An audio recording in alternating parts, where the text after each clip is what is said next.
arsenic. Now, arsenic is something that most of us have heard of as a poison. Not many of us know that we can get it in drinking water, and it's actually fairly common around New Zealand. So arsenic is a metal. It's an elemental metal. It's on the periodic table with As as its symbol. In New Zealand, we quite often find that in geothermal areas and near gold mines. Okay? Gold and arsenic often occur together in the ground. It has two forms, a little bit like iron that way, which has 5, but the two forms are the dissolved form, or arsenic 3, and the form which is particle, or precipitate, which is arsenic 5. Arsenic is really nasty. It's not a nice thing. We know that it's a poison. It can cause cancer, it can cause skin lesions, it's associated with developmental effects, cardiovascular disease, neurotoxicity, and diabetes.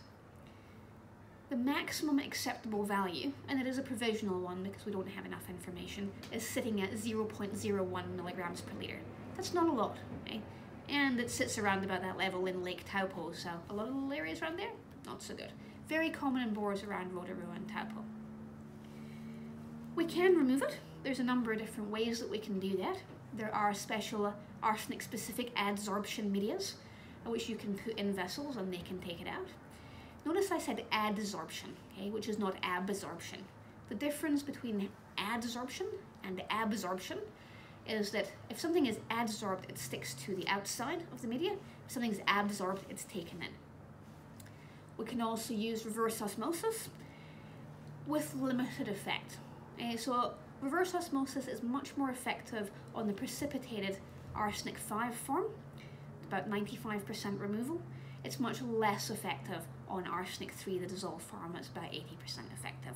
So when we are looking at using reverse osmosis, we have to be a little bit careful and looking at the percentage removal that we're likely to get so that we know we're taking enough of it out. There are some places in New Zealand that have huge, very high levels, and where taking out 80 or even 95% is not going to be enough.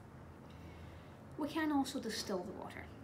One of the things that you should also know about arsenic is that a lot of people will want to take it out at that whole house level rather than just doing it under bench, and that's because arsenic can be absorbed through your skin as well as taken in by drinking.